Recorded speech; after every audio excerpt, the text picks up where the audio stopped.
Why is there a black kid touching my registration table? Call security, now. Sir, I'm here to compete. Compete? The professor's Rolex glinted as he grabbed the boy's collar. Listen carefully, ghetto rat. Your kind doesn't compete. Your kind cleans the floors after we leave. I scored highest in qualifiers, sir. You? He snatched the boy's tattered notebook, ripped out a page. What filth is this? Caldwell Morrison? His voice thundered. Everyone! This poor little black boy from the slums says he'll solve what genius professors debated for 32 years. Laughter erupted. Hundreds of wealthy white faces, all mocking one small black child. A black schoolboy said he'd solved the problem professors debated for decades. Everyone thought it was a joke. Everyone was wrong. 4 months earlier, Lincoln Park Elementary School, South Side, Chicago.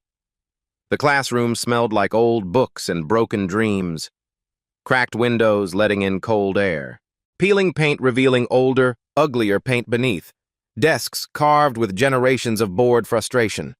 28 students learning multiplication tables. One student doing something else entirely. Preston Davis sat in the front row, not by choice.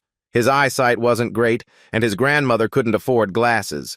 He was the smallest kid in 5th grade, 10 years old, wearing clothes 2 sizes too big, hand-me-downs from his cousin TJ.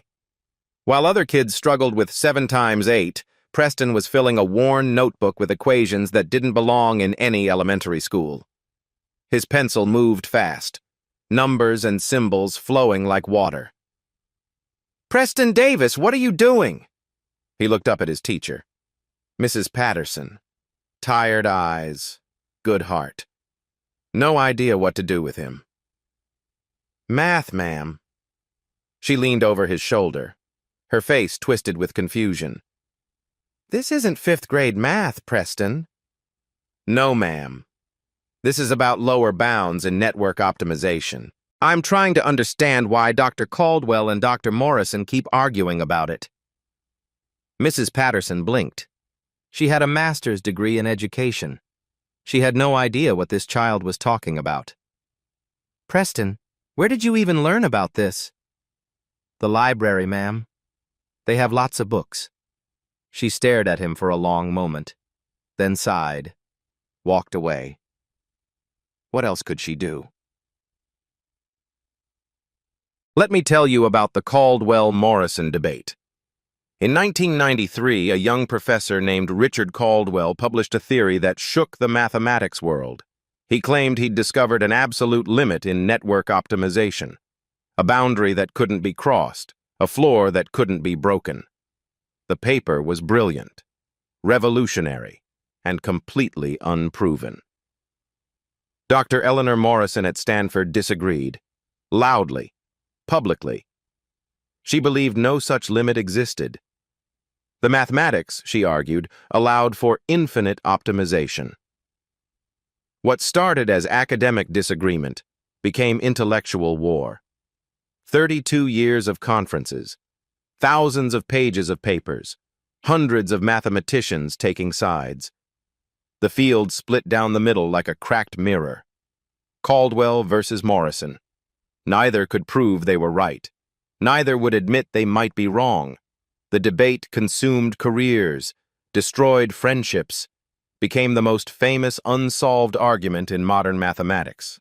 Dr. Morrison died in 2019, still fighting, still unvindicated. And in a public library on the south side of Chicago, an 8-year-old boy found a dusty book about this very debate. Preston didn't understand why 2 smart adults would fight for decades without finding the answer, so he decided to find it himself.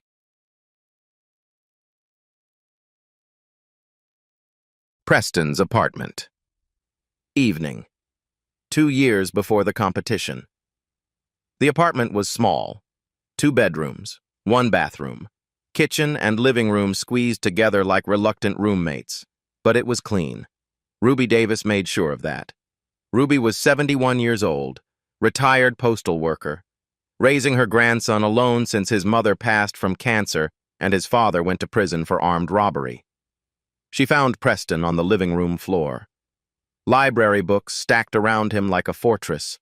College textbooks, graduate-level mathematics, notebooks filled with equations. She brought him dinner, sat down beside him with a groan. Her knees weren't what they used to be. "Baby, you need to eat something." Preston didn't look up. "Grandma, why do grown-ups like fighting more than finding answers?" Ruby smiled, stroked his head. "I don't know, sweetheart.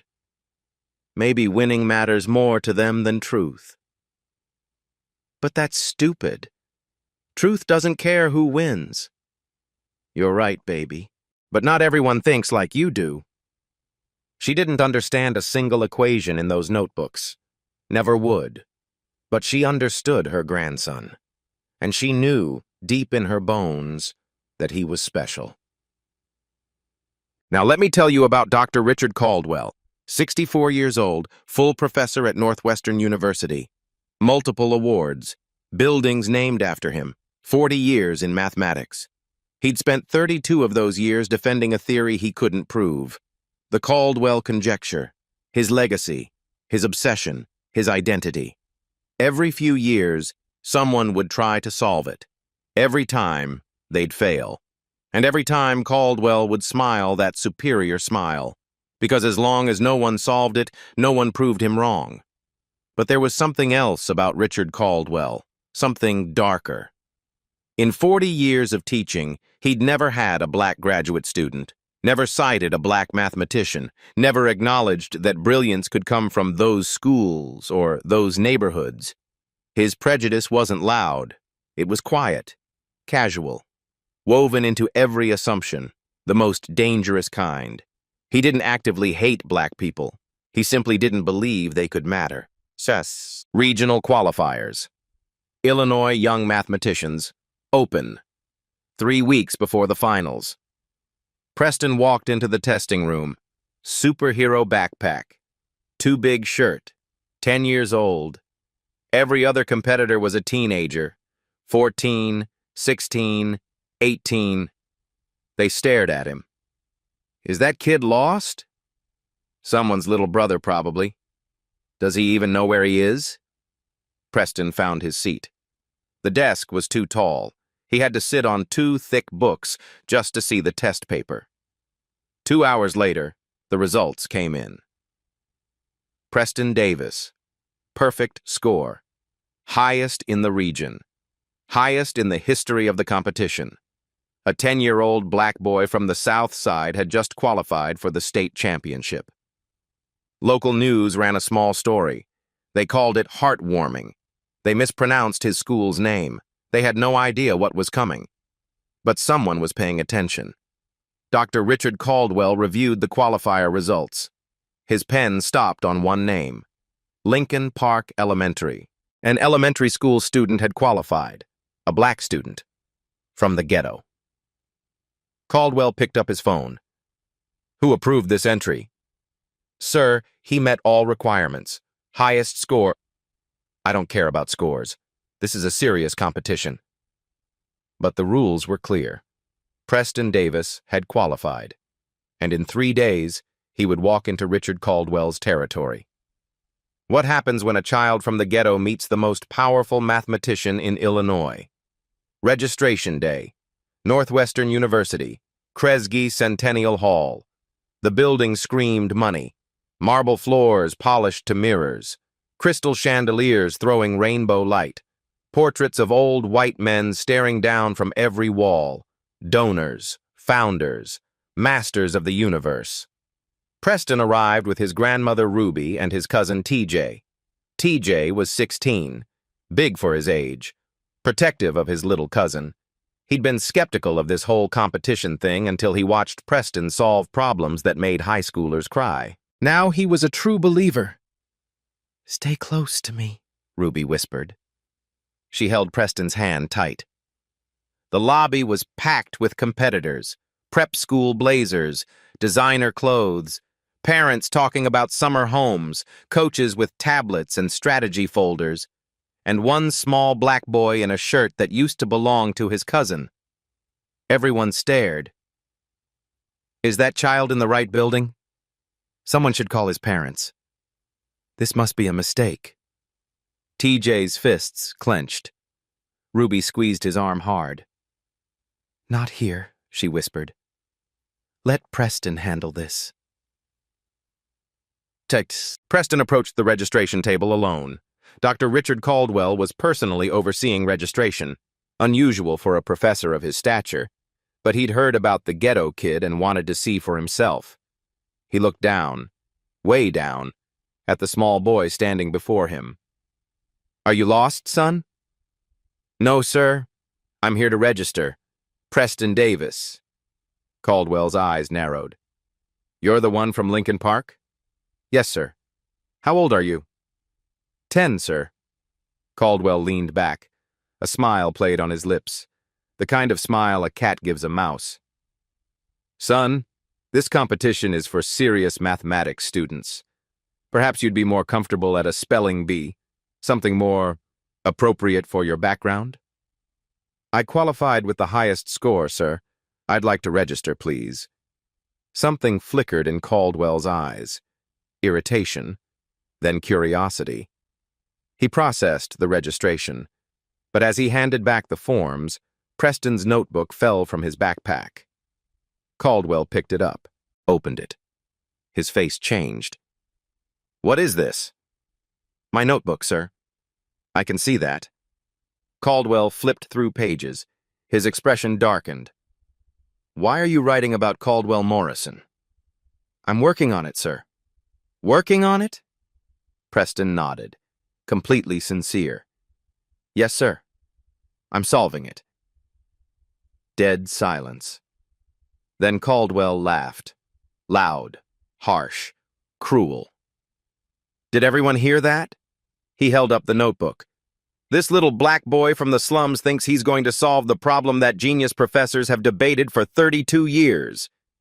Laughter rippled through the hall, then spread, then exploded. Hundreds of people laughing at one small child. Victoria Ashford, 17, covered her mouth and giggled. Derek Mills, 18, Caldwell's star student, shook his head with theatrical pity. Caldwell patted Preston's head, like a dog who'd done a trick. That's adorable, son. Truly adorable. But maybe focus on learning your times tables first. More laughter. Ruby and TJ watched from across the hall. TJ started forward. Ruby grabbed his arm tight enough to bruise. No, she whispered. Tears streaming down her face. Preston stood frozen, surrounded by laughing adults, his notebook in a stranger's hand. But he didn't cry. Another professor called out, Hey, kid! If you're so smart, who's right? Caldwell or Morrison? Everyone waited, ready to laugh again. Preston looked directly at Dr. Caldwell. His voice was small but clear. Dr. Caldwell is right, sir. The lower bound exists. Caldwell blinked. The boy was supporting his theory? And I can prove it. One heartbeat of silence, then the loudest laughter yet. Preston picked up his notebook, walked back to his grandmother. TJ grabbed his shoulders. You okay, little man? Preston looked up. His eyes weren't sad. They were burning. I'm going to show them, TJ. Every single one. Ruby knelt down, cupped his face in her worn hands. I know, baby. Grandma knows. What would you do if the whole world laughed at your dream? Preston Davis was about to answer that question. Competition day, round 1. 150 competitors, ages 12 to 18. The best young mathematicians in Illinois. And one 10-year-old. Preston sat at a special desk near the front. The organizers had brought cushions so he could see over the table. Some competitors snickered. Others took photos with their phones. This is ridiculous, someone muttered. It's like bring your kid to work day. Who let him in? Charity case, obviously. The round began. Multiple choice. Speed test, standard competition fare. Preston picked up his pencil, started working. He finished first. Not first among the younger students. First overall. He put his pencil down while teenagers were still on question 20. The proctor stared at him, checked the clock, checked again. "You're done?" "Yes, ma'am." She collected his paper with visible doubt. Results came 30 minutes later. Preston Davis. Perfect score. Fastest completion time in competition history. A ripple of disbelief went through the crowd. In the judging area, Caldwell watched the scoreboard. His smile faded slightly. "Multiple choice," he muttered to a colleague. "Anyone can guess." But his fingers drummed the table. Nervous. Yeah. Round 2. Proof-based problems. 40 students remained. Each would solve a complex integration problem and present their solution on the board. The room felt different now. Tense. Electric. The 10-year-old wasn't a joke anymore. Victoria Ashford went first. 17 years old. Elite private school. Years of professional tutoring. She approached the board with confidence. Wrote an elegant solution. Every step clean. Every line precise. Applause. Caldwell nodded his approval. "Textbook execution, Miss Ashford. Well done." Victoria smiled, returned to her seat. Then came Preston's turn. He walked to the front of the room. So small. The board loomed over him like a cliff face. A volunteer brought a chair. Preston climbed up, stood on it, a tiny figure with a piece of chalk. Nervous giggles from the audience. The visual was absurd. A child standing on furniture to reach a chalkboard. But Preston didn't notice. He didn't care. He started writing. His approach was different, unfamiliar. Nothing like Victoria's textbook solution. Caldwell straightened in his chair. His eyes narrowed. "Stop." Preston paused, turned around, still standing on the chair, still shorter than Caldwell even with the extra height. "You're doing it wrong, son. That's not the standard method." Preston's voice was calm, steady, a child's voice with an adult's certainty.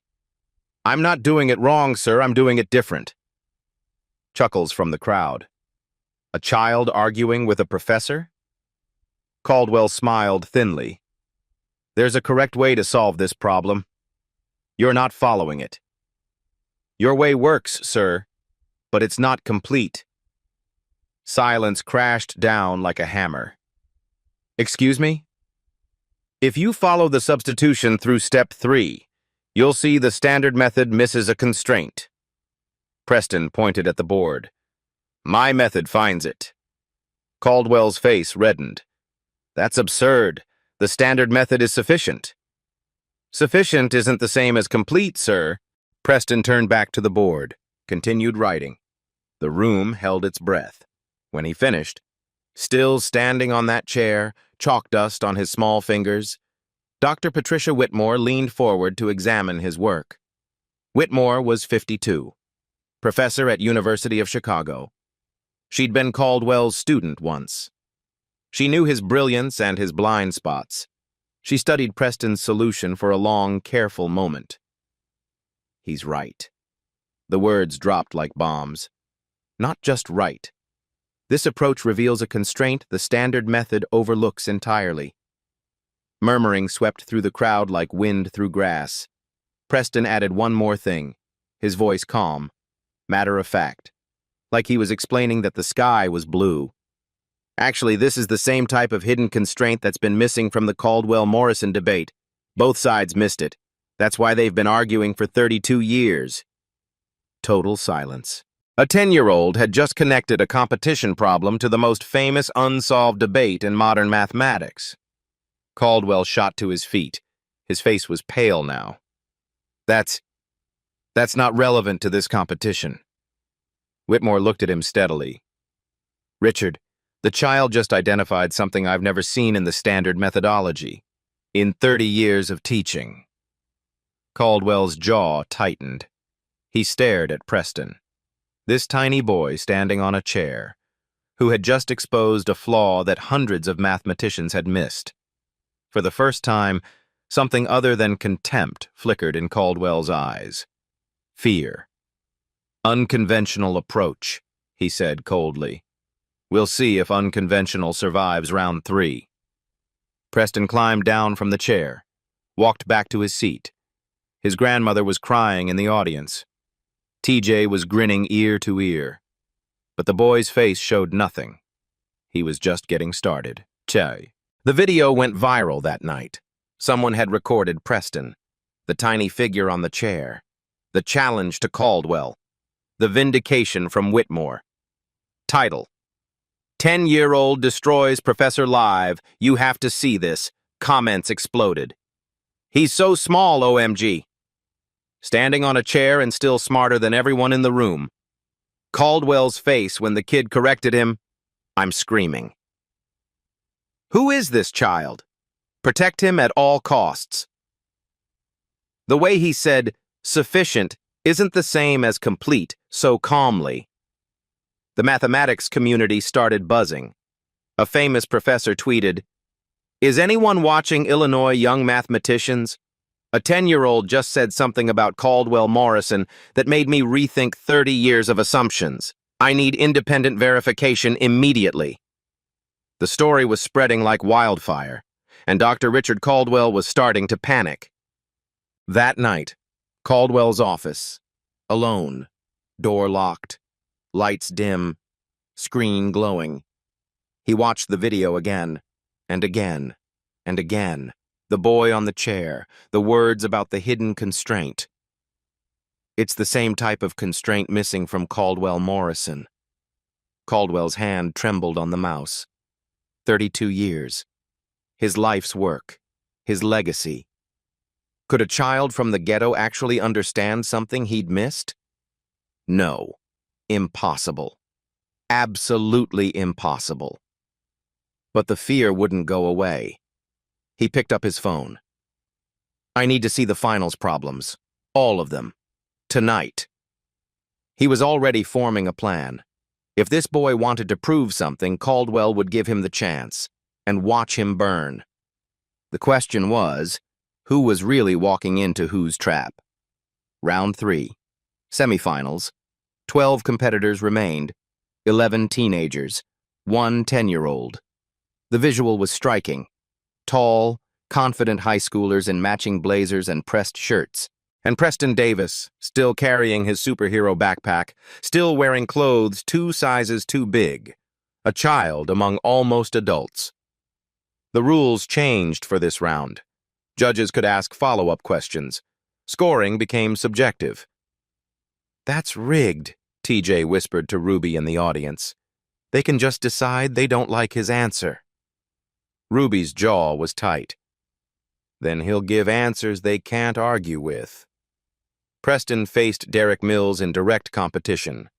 Derek was everything Preston wasn't. 18 years old, 6 feet 2 inches tall, son of a surgeon and a corporate lawyer, 2 years as Caldwell's personal mentee, last year's state champion. He looked down at Preston, literally down, by nearly 2 feet, and smiled. The smile of a predator. Hey, little guy. Derek squatted to Preston's level, mocking. What games do you play? Fortnite? Minecraft? Roblox?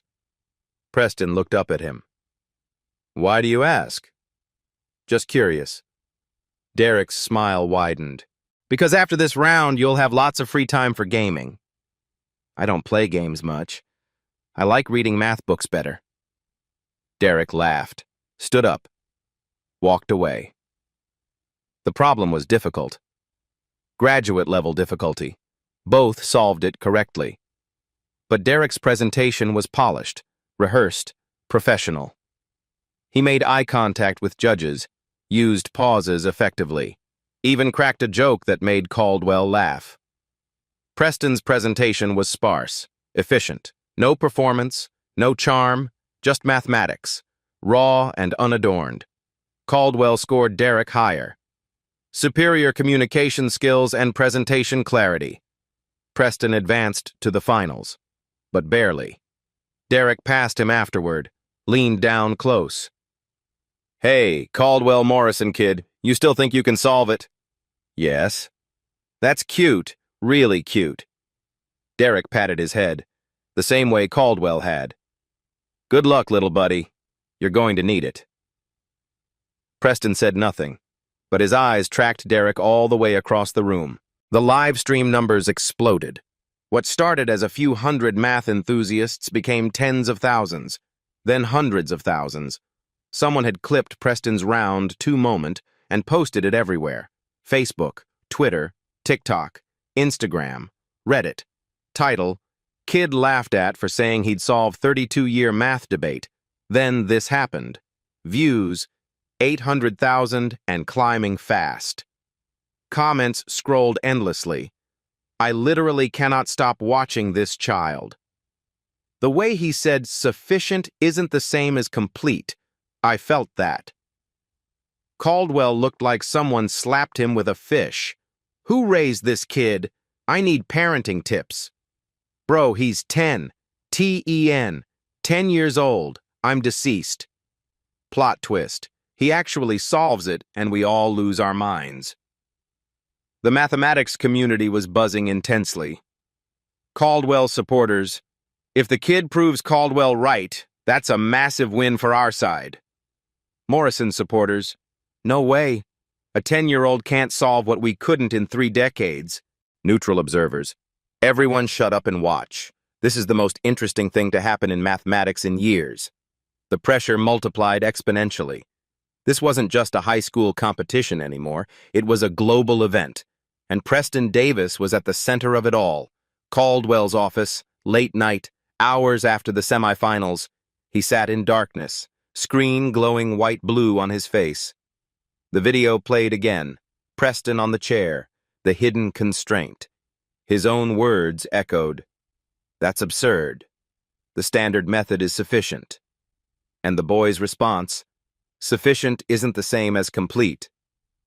Caldwell closed his eyes. His head pounded. 32 years. Hundreds of papers. Thousands of lectures. His name on buildings. His theory in textbooks. And he'd never been able to prove it himself. Now a 10-year-old from the ghetto was claiming he could. Impossible. It had to be impossible. But what if it wasn't? His phone buzzed. A colleague. Richard, have you seen the numbers? The live stream has 300,000 pre-registrations for the finals. News outlets are calling. I've seen. This is incredible publicity. The kid is famous. You should embrace this. I know what I should do. He hung up, stared at the screen. If no one could solve it, Caldwell remained the authority, the expert, the genius who posed the question too brilliant for mere mortals. But if someone did solve it, everything changed. Unless that person failed publicly, spectacularly, humiliatingly, in front of the entire world. Then the story became, child prodigy exposed as fraud, Caldwell right all along. He pulled up the finals problem set. The official problems were standard, difficult but solvable, appropriate for high school finalists. His finger hovered over the edit button. What if he changed it? What if the finals problem was Caldwell Morrison itself? No student could actually solve it. Not really. The scoring would be based on approach and methodology, subjective criteria that Caldwell controlled absolutely. The boy would fail. The world would watch. The laughter would be permanent. And Richard Caldwell would remain the undisputed master of his domain. He clicked edit, started typing, changed the problem. The trap was set. But Caldwell had no idea what was waiting in that worn notebook. He had no idea at all. The night before the finals. Preston's apartment. Ruby found her grandson on the living room floor. The same spot he always chose. Books everywhere. Notebooks open. Pencil moving in the dim light. She brought him warm milk and cookies. Her grandmother's recipe. Sat down beside him with a groan that came from 71 years of living. Baby, it's 9 o'clock. Big day tomorrow. I know, Grandma. Just checking one more time. Ruby looked at the pages scattered around him. Equations that looked like alien languages to her eyes. Symbols she couldn't begin to understand. But she understood the boy holding the pencil. "Preston, can I ask you something?" "Yes, Grandma?" "Why do you want to prove that man right?" She couldn't hide the edge in her voice. "Dr. Caldwell. He was so cruel to you. He humiliated you in front of everyone." Preston stopped writing, looked up at her. His small face was serious, old somehow. "Because he is right, Grandma.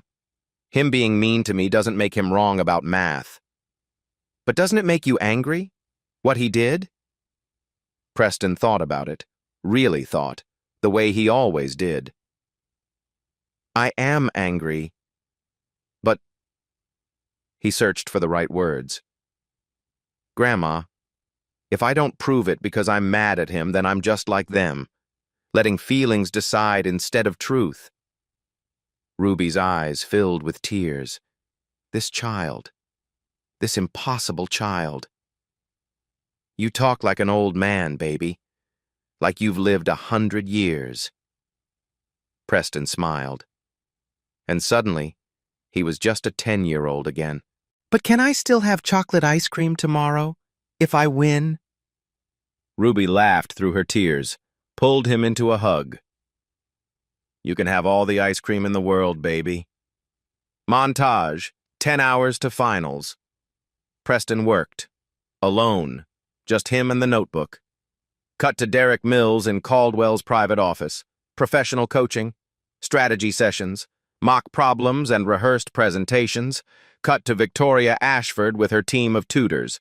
3 adults preparing one 17-year-old. Flashcards. Practice boards. Confidence exercises. Cut back to Preston. Small figure on a worn carpet. No tutors, no coaches, no strategy team. Just a notebook and a dream. Mini victory. Preston found a way to simplify step 4 of his proof. Cleaner, faster, more elegant. He smiled and kept writing. Mini setback. His pen ran out of ink. He searched his backpack. Nothing. He had to use his grandmother's old pencil, the one she used for crossword puzzles. The eraser was worn to nothing. Mini victory. Tea. Jay showed up at the door with bags of food. "Grandma sent me. She says you need to eat." Preston ate while working. A sandwich in one hand, pencil in the other. Crumbs fell on his notebook. He brushed them away without looking up. Mini setback. Exhaustion hit like a wall. His head drooped. His pencil slipped. The numbers blurred. He jerked awake, forced himself to focus. But his 10-year-old body couldn't fight biology. He fell asleep on the floor, surrounded by mathematics, cheek pressed against a page about bounded functions. Ruby came out at midnight, found him there, small, vulnerable, still clutching his pencil. She didn't wake him, just got a blanket, covered him gently, kissed his forehead. "Sleep well, baby. Tomorrow you show them who you really are." The internet wasn't sleeping. Hashtag #MathKid was trending nationally, then internationally. "I haven't been this invested in anything since the World Cup.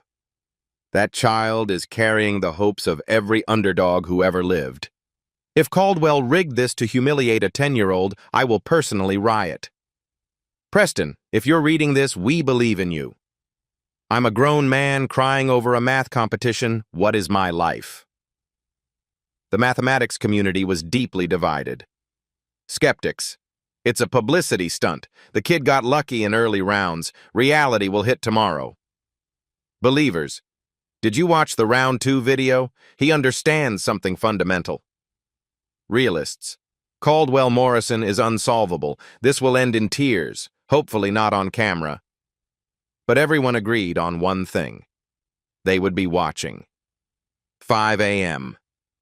Preston woke up, still on the floor, still surrounded by papers, back aching from the hard carpet. For a moment, he didn't know where he was. Then he remembered. Finals day. He sat up slowly, looked at his work. 2 years of research.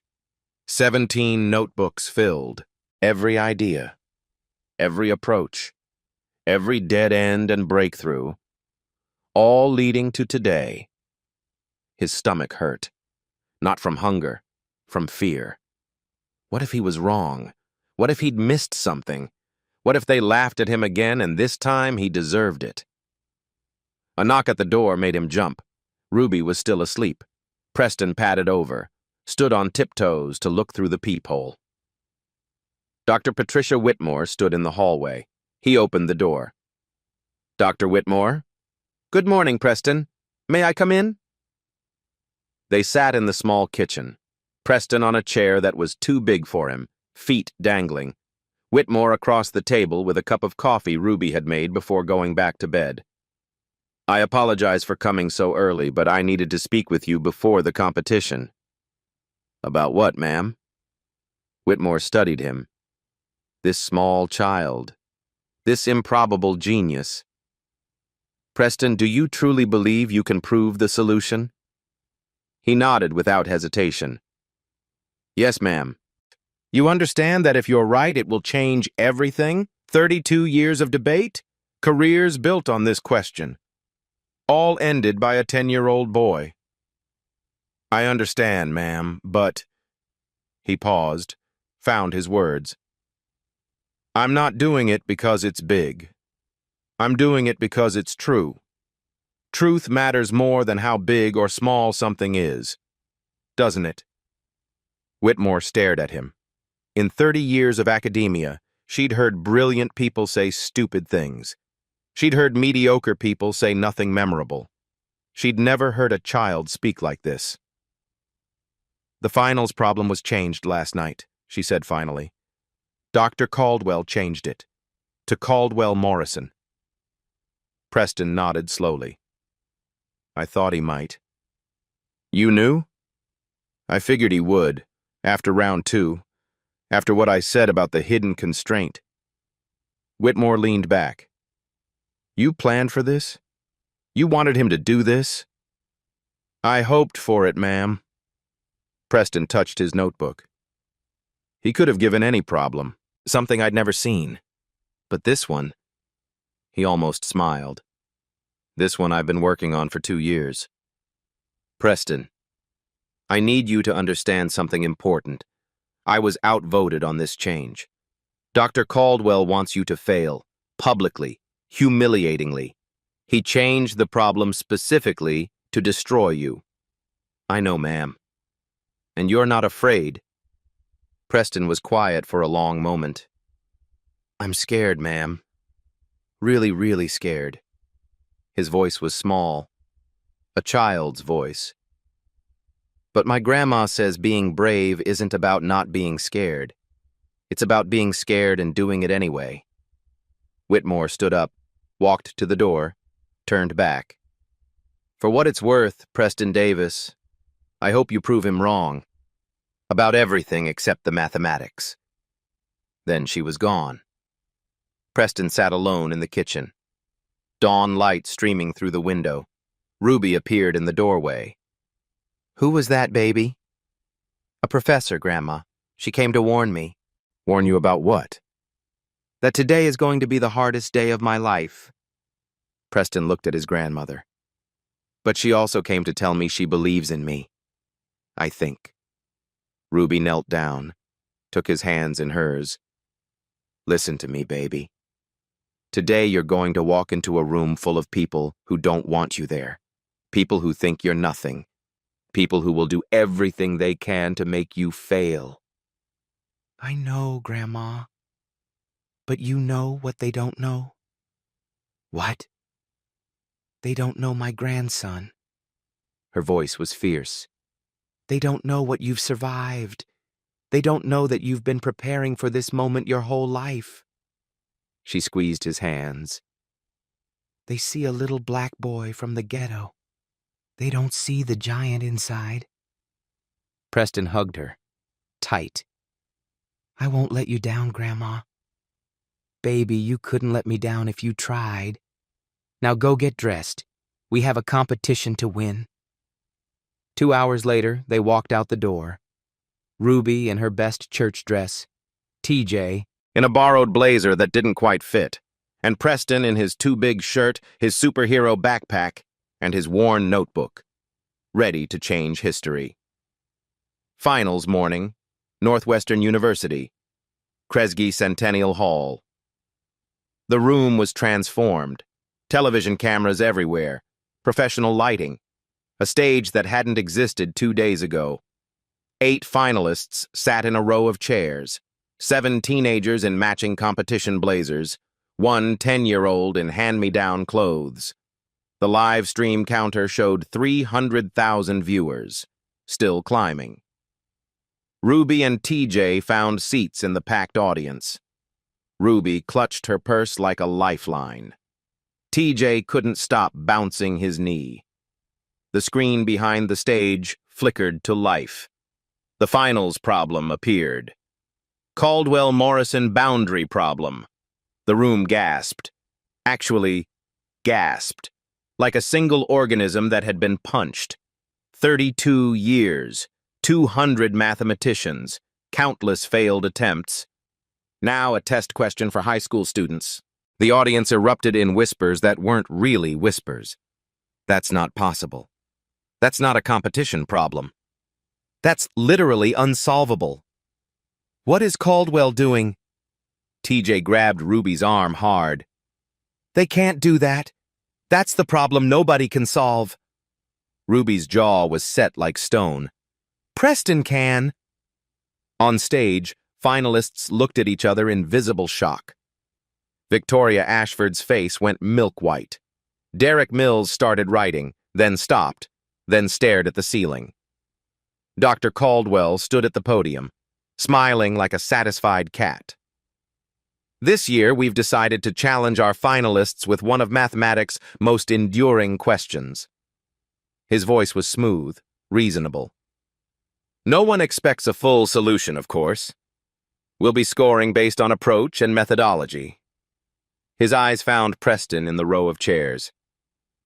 Of course, one of our competitors has publicly claimed he already knows the answer. His smile widened. So this is his opportunity to prove it. Scattered laughter from certain sections of the audience. Preston didn't react to the laughter. He was staring at the problem on the screen. His problem. The one he'd found in a library book when he was 8 years old. The one that filled 17 notebooks at home. The one in the worn notebook on his lap right now. Slowly, a small smile crossed his face. In the audience, Ruby saw it. She grabbed TJ's hand so hard he winced. Look at his face! TJ looked, and despite everything, he grinned too. The man tried to trap him. Yes, but Preston was ready. He's been ready for 2 years, baby. On stage, Preston opened his notebook. The pages were soft from constant handling. Equations covered every inch. He'd hoped for this, planned for it, dreamed of it. Caldwell thought he was setting a trap, an impossible problem to humiliate a child in front of the world. But he'd just given Preston Davis exactly what he needed. A stage, an audience, and the problem he'd already solved. The timer started. 2 hours, 8 students, 1 impossible question. But for Preston Davis, the question wasn't impossible. It was finally time. 1 hour into the finals. Camera crews circled the stage like sharks smelling blood. Every scratch of pencil was captured, every sigh, every frustrated headshake. Derek Mills had filled 5 pages with calculations. All dead ends. His confident smile had vanished completely. Victoria Ashford tried 3 different approaches. None worked. She stared at her paper like it had personally betrayed her. Other finalists gave up one by one. One girl put her head down on the desk. A boy started doodling in the margins. Another just sat there, staring at nothing. And Preston? Preston was writing, crossing out, writing again. His pencil moving fast, then slow, then fast again. To the cameras, it looked like struggle, like a child drowning in deep water. But the cameras didn't know what Preston was actually doing. He wasn't trying to solve the problem. He'd solved it 2 years ago. He was trying to find the clearest way to explain it, the most elegant path through the proof, the simplest way to make them understand. And then he saw it. A flaw. Not in his solution, in his proof. A gap, a logical jump that needed one more step, something he'd never noticed in 2 years of work. His pencil stopped. His face went pale. 2 years, 17 notebooks, and he'd missed something. In the audience, Ruby saw the change in her grandson's expression. Her hand flew to her chest. She couldn't breathe. "Something's wrong," she whispered. TJ leaned forward. "What? What is it?" "I don't know, but something's wrong." On stage, Preston stared at his notebook. The Gap stared back, mocking him. Everything Caldwell believed about him was about to come true. The ghetto kid, the charity case, the impossible dreamer who flew too close to the sun. His eyes started to burn. His lip trembled. 10 years old. Just 10 years old. The live stream chat exploded. "Is the kid crying?" "Oh, no. I think he gave up. Called it. He's too young. Poor little dude. This was never going to work." Caldwell watched from the judge's table. He leaned forward. His smile returned. This was the moment. The exact moment he'd orchestrated. The moment the fairy tale ended. The moment reality crushed hope. Exactly as planned. Preston closed his notebook. He wanted to disappear. To be anywhere else. To go home and hug his grandmother and forget he'd ever tried. They'd all been right. He was just a child. Just a poor black kid from the ghetto who didn't know his place. Who was he to challenge professors? Who was he to think he could matter? The seconds ticked by, the longest of his life. And then, a voice. His grandmother's voice. From somewhere deep in his memory. "They don't know my grandson. They don't know the giant inside." Another voice, his own, from the kitchen table this morning. "Truth matters more than how big or small something is." And another.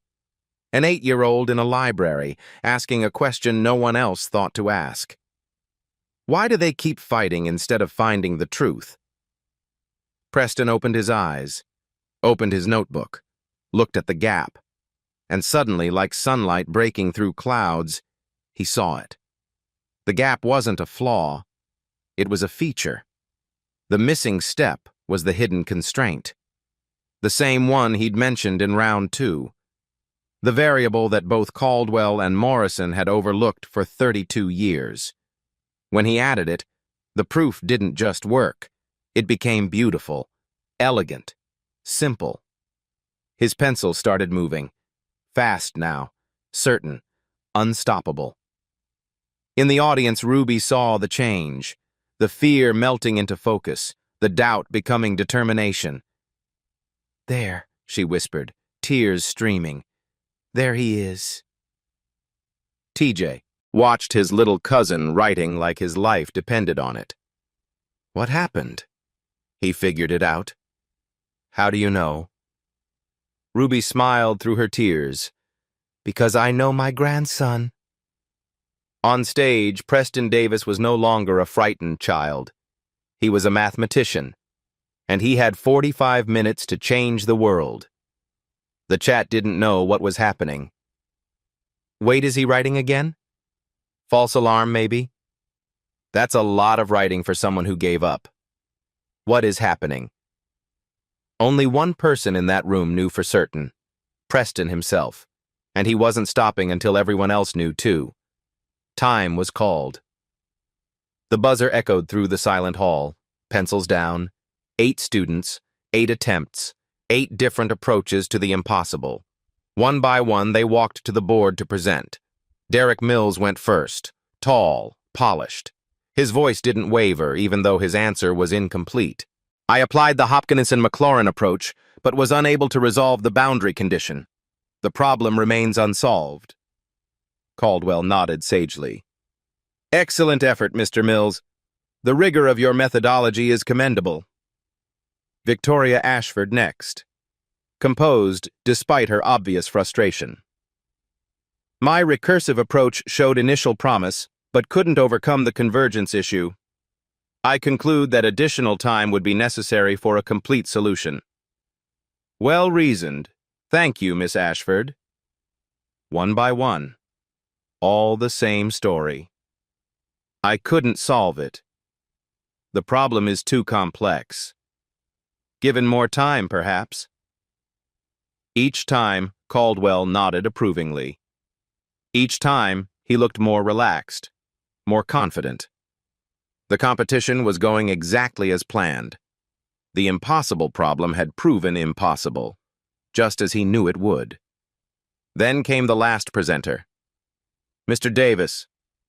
Preston stood, walked to the front of the room, so small against the massive board behind him. A volunteer brought the chair. Preston climbed up, stood on it. His head barely reached the middle of the board. 400,000 people watching the live stream now. Caldwell smiled the smile of a man who had already won. Mr. Davis, if you'd like to simply describe your approach, that's perfectly acceptable. No one expects you to actually solve. I'd like to present my solution, sir. The smile flickered, died. Your solution? To Caldwell Morrison? Yes, sir. Preston's voice was clear, strong, certain. And like I said before, you're right. The lower bound exists. Murmurs rippled through the crowd like waves. Caldwell spread his hands magnanimously. Well then, by all means, show us. Preston picked up the chalk, turned to the board, and began. Step 1.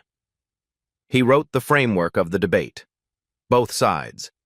Caldwell's position, Morrison's position, showing he understood exactly what had been argued for 32 years. The audience watched in absolute silence. Step 2. He identified the exact point where both sides diverged, the specific assumption where they went in different directions. And then, the crucial moment, he identified what both sides had missed, a hidden variable, a constraint that neither Caldwell nor Morrison had ever considered. Gasps from the mathematicians scattered through the audience. Step 3. He introduced the constraint into the equation, showed how it connected to the original problem, how it changed everything, and began building the proof. Caldwell rose from his seat, started walking toward the board. His face was unreadable. His hands were shaking. Step 4. The proof took shape, layer by layer, logic building on logic. Every step clear, every transition valid, every conclusion inevitable. Whitmore was writing frantically, checking his work in real time. Other mathematicians in the audience were doing the same. Phones were out, photos being taken. Step 5. The final line. Preston wrote a single equation at the bottom of the board. Elegant, simple, beautiful. The kind of mathematics that makes grown scholars weep with recognition. He put down the chalk, turned around, still standing on the chair, still barely chest-high to the adults around him. The Caldwell-Morrison debate can be settled. The lower bound exists. Dr. Caldwell was right from the beginning. Dead silence. 400,000 viewers watching. No one breathed. Then Caldwell reached the board, pushed past Preston, started reading every line like his life depended on it. His hand was trembling visibly now. This variable, no one, in 32 years. He searched desperately for a flaw, any flaw, something, anything, to tear apart. Step 3. Your convergence assumption. Verified in the appendix, sir. Preston's voice was calm, patient. Page 5. 3 independent verification methods. Caldwell flipped to page 5 of the submitted work. Read. His face went white as paper. Whitmore stood up. Her voice cut through the silence like a bell. Richard, the proof appears valid. From the audience, a professor from the Morrison camp rose to his feet. I'll need independent verification, but if this holds... He trailed off, shook his head in disbelief. A 10-year-old just ended a 32-year debate. The room exploded. Not laughter this time, something else entirely. Shock, awe, wonder, disbelief transforming into belief. And on stage, Preston Davis, 10 years old, standing on a chair, chalk dust on his small brown fingers, looked up at Dr. Richard Caldwell. You were right all along, sir. You just missed one variable. He paused, his head tilted, pure childlike honesty in his eyes. I don't understand why no one found it in 32 years. It wasn't that hard.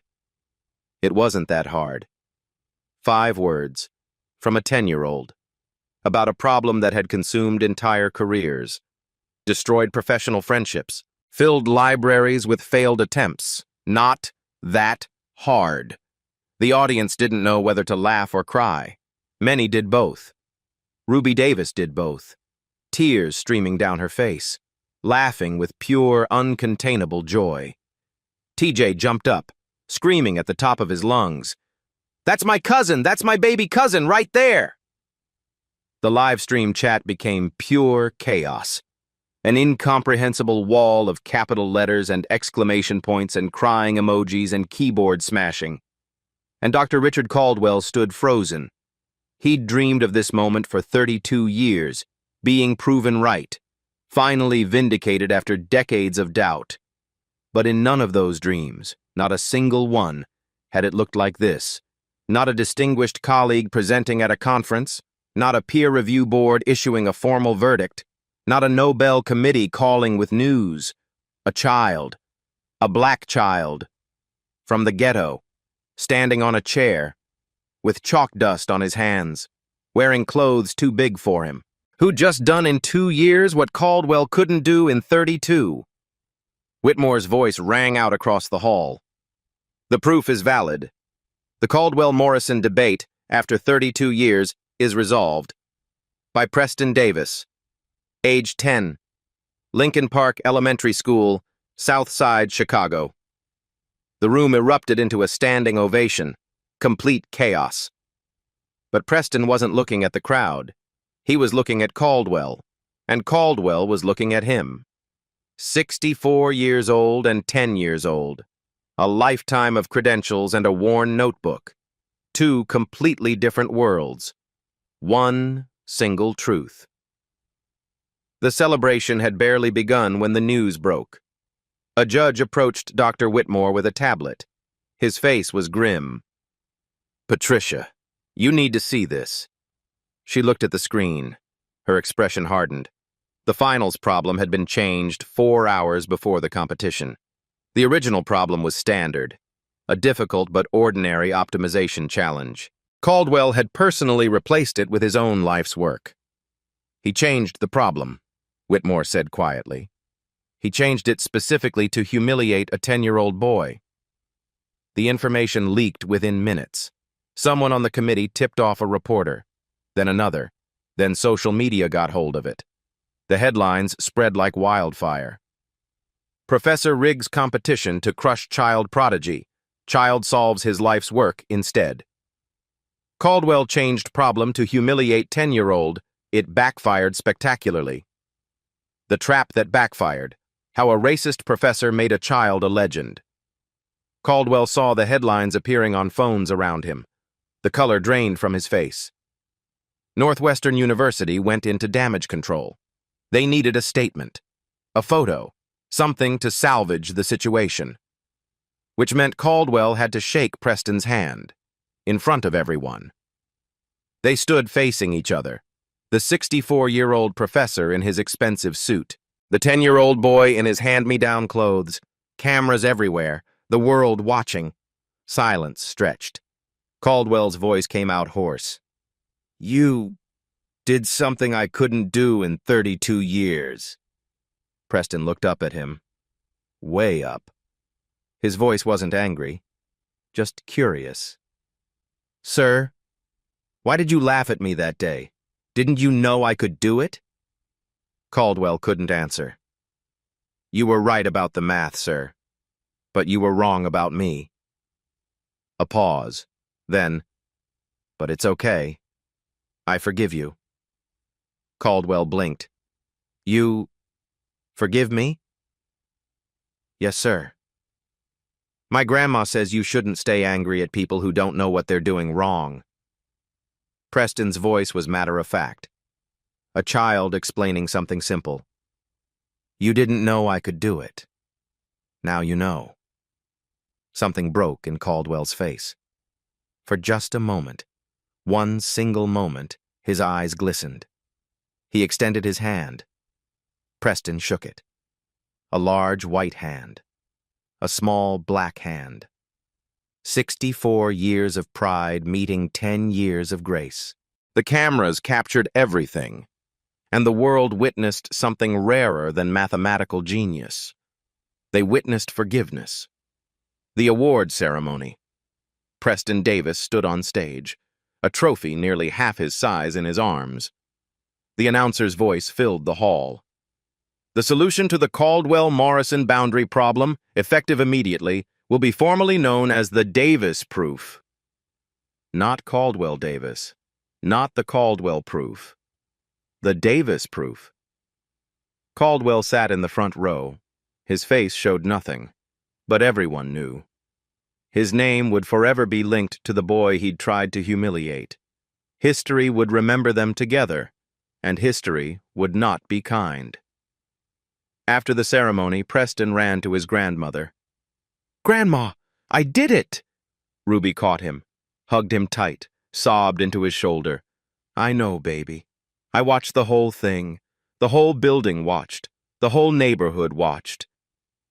"Grandma, can I have chocolate ice cream now?" Ruby laughed through her tears. "Baby, you can have all the chocolate ice cream on earth." Evening.